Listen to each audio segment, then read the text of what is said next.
In today's Leeds news, Dorigo on Buonanotte, Harrison decision made, Elland Road development work underway, Okafor is happy at Leeds, and Rumour Mill's story on Jannick Schuster.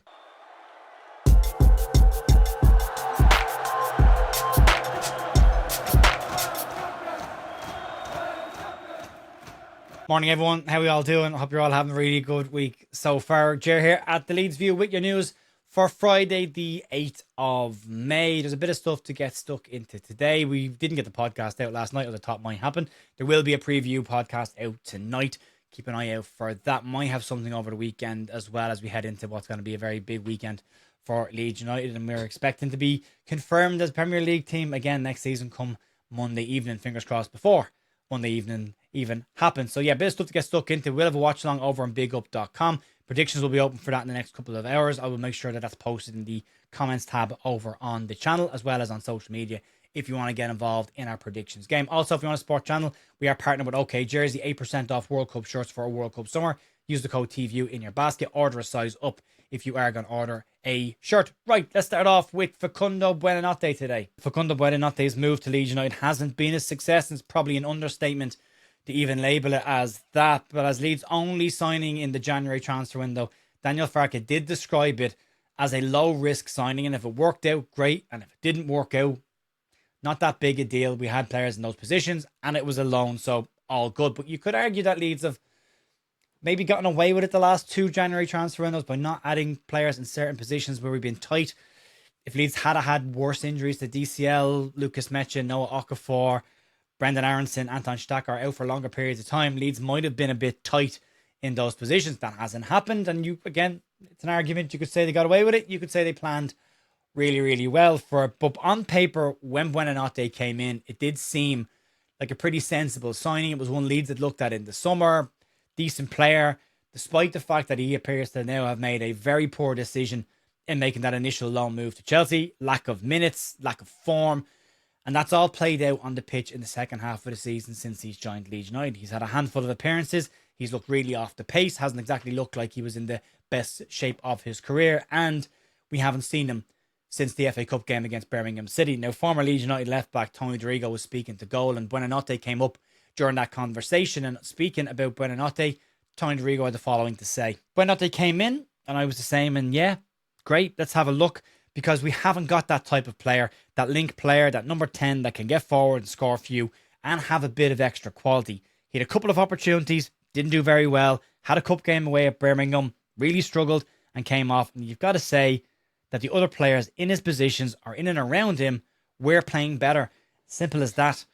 Dorigo does believe, though, that Leeds United will make a move for a similar type of number 10 this summer. Leeds do need that creative aspect in their attack next year. It's one area of all the positions Leeds will look at going into the summer is one that they have to get sorted this year. Brendan Aronson's done a good job, but we know the gaps in Brendan Aronson's game. Leeds need a far more creative player who can finish when given more chances. So for that reason, Dorigo does believe Leeds will make a move for a number 10, but the player that won't be coming back to Leeds does look like Facundo Buonanotte. He'll head back to Brighton, where his future is going to be a little more uncertain. After this time last year, there were a ton of clubs all lining up to try and get him after a good loan at Leicester. He's had a really bad season. He made a really bad choice going to Chelsea at the start of the season. That's impacted his entire year. And he'll have to regroup and figure where he goes from here. Let's move on. Jack Harrison's loan at Fiorentina has delivered his best G&A in 3 seasons. He did start off pretty slow there, but in the 14 games he's played at Fiorentina, he's got 1 goal and he's added 3 assists, which is far more than he has delivered in his past 2 seasons in the Premier League. Fiorentina have a £6 million option to buy Jack Harrison, and Isaac Johnson, speaking in Leeds Live today, says that sources at Fiorentina have told them that although Jack Harrison has played amply this season, he hasn't done enough for Fiorentina to activate that option to buy. Johnson says that one source even claimed that the decision on Jack Harrison's future at Fiorentina has already been made. Harrison's still got 2 years left on his Leeds United contract. It looks like he's going to be heading back to Leeds this summer. We'll have another pre-season at Leeds and we'll see what happens. He might be keen to go. He is very keen to stay in Florence and add more time to his time at Fiorentina. But given what's been said in this piece from Isaac Johnson today, that doesn't look likely. Johnson also points to new sporting director Fabio Paratici who used to be at Tottenham Hotspur up until just before the January transfer window this year. And he was part of the reason that Harrison went there. Apparently, according to Johnson's piece, Paratici wants a clean crack at this summer's transfer window, and Jack Harrison's loan and transfer fee maybe just getting in his way a little bit. He was the reason Harrison went there in the first place, but it does look like they're going to do something else this summer. So Jack Harrison looks, at least for now, and things can change, especially in the transfer window, they can change rapidly. Looks like Jack Harrison will be on his way back to Leeds United this summer. But this has changed pretty regularly over the last couple of months. It'll probably change again before next season kicks off, but we'll see how it goes. Let's talk about Elland Road. So there's more and more signs popping up around Elland Road showing the beginning of the West Stand redevelopment work. And after decades of false dawns and promises around the brand new looking and larger Elland Road, we are now finally seeing the work on the redevelopment of the famous ground get underway. Scaffolding has now been put up around the West Stand. There are spray paint markings on the ground. And the Bremner Suite is being relocated behind the current North Stand before that gets work done on it after the West Stand work is complete. So the likes of Jerry McNamee can find themselves a nice new home before matches over in the semi-permanent structure that is currently being built right behind the Kop. Once the West Stand is completed and the work is done and dusted on that one, work will then start on upgrading the Kop. And the final date for the total amount of work is said to be 2030. The West Stand is to be done and dusted by 2028. And as we know, both of these stands will be constructed around the existing stands to minimise attendance impact for matches next season, which is something Liverpool did to quite a lot of success when they were redeveloping Anfield. The foundation marks, as I say, are already on the ground around the West Stand. You can see them marked out, and you can see just how far back that stand is going to go and how big it is going to be. It'll be a very imposing looking stand when it is finished. It might even dwarf the East Stand by the time that it's finished. But the main bulk of the development work or any kind of demolition work on the two stands that will be getting the work done to them is said to be happening over the course of the summer. And again, that is designed to minimise the impact on match going fans. Anyone who's up and around Elland Road will start to see more and more work happening around there this summer. Again, the next two summers are labelled as the ones where the bulk of the work will be attempted to be done, at least to get the foundations in and the initial structures up and around the West and the Kop. So we'll see. It's interesting to see it. It's going to be very different looking Elland Road. It'll be a shame to see the old stadium go away, but I love Elland Road as it is. But a bigger stand, a fancier stand, far more comfortable. Don't get it too comfortable. Comfortable stadiums are quiet stadiums, and we don't want that. So despite Fabrizio Romano's tweet upsetting a few people and giving the impression that no, Okafor's agent might be twerking for a move away from the club this summer, it doesn't appear to actually be the case. Okafor has been proven to be really good value for money this season. Slow start, but has got up and running and has made a real impact this season. And one of the things Leeds were looking for in the summer was a difference maker. And they were after Igor Pajau. And when you put the two of them side by side, you can see just the value that now Okafor has actually delivered. Pajau took a little bit of time to get going at Marseille, but is up and running there. But in his 28 games this season, he's clocked in with 6 goals and 5 assists in 28 games. Okafor, arguably playing in a tougher league and playing at a different end of a league compared to Marseille, has clocked in with 8 goals and 2 assists so far in his 28 games. So 11 G&A versus 10 G&A for a player that cost half the price of what Leeds were looking to pay for Igor Pajau this time last summer. Okafor has been speaking with BBC Leeds and has heaped a ton of praise on Daniel Farke's management of him and the freedom he's given him to be the player he has been this season. And he had the following to say: "For me, he's a top coach, a top guy, knows exactly what he wants from the players, and that's why I feel so comfortable.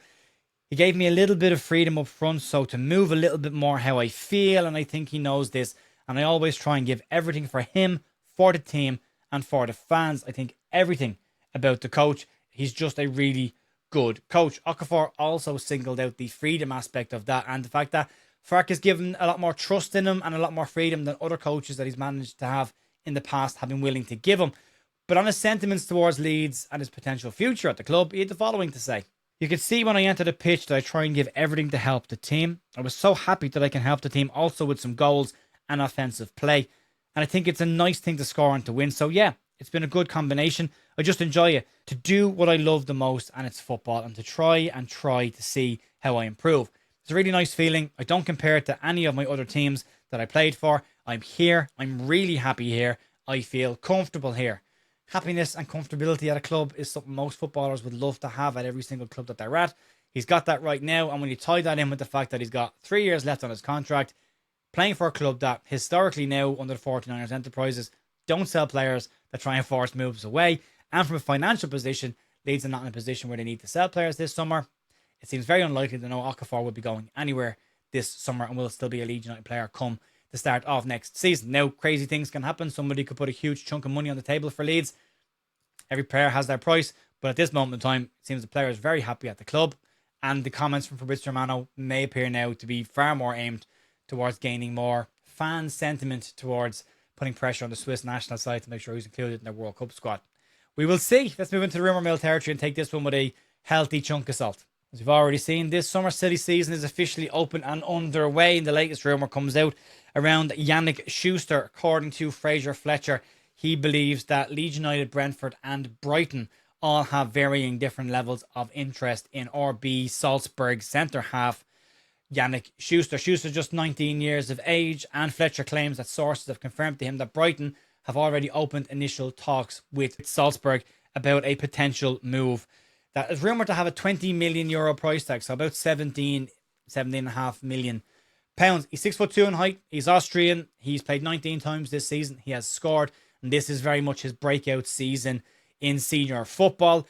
Salzburg currently sitting third in the Austrian Bundesliga. There, I think 3 or 4 points off the top at this moment in time with a couple of games left. He is seen as a very progressive, physical centre back. He's right-hand sided, so if he is coming to Leeds, someone else needs to move out. We've already got plenty of players on that right-hand side. But according to Fletcher, Leeds United have also been informed of his availability this summer, and Brighton are said to be monitoring the situation at this moment in time. So it does appear that he's very much a prime target for Brentford, and he fits their model. Leeds been made aware, maybe it's an agent, maybe it's the link between Red Bull, Salzburg, and the fact that they have a 10% ownership of Leeds United. That's where that link has come from. And Brighton keep an eye on him. That seems to be about as deep as this one is getting at this moment in time. But we'll add them to the list, and we'll start to cover this off once the season's over. We'll give you the full list of players that have been linked, the positions they've been linked in, and the outlets that have linked them. And we'll see again come the end of the transfer window which of these reports and which of these outlets are the more reliable ones and the ones we can take with a pinch of salt, or a chuck of salt in some cases. Anyway, folks, that'll be it for me today. Massive thanks as always. Keep an eye out for the podcast out later on tonight and over on bigup.com on Monday night for the watch along for Leeds United versus Tottenham Hotspur. Check that out if you want to. I'll talk to you later. See you. Bye.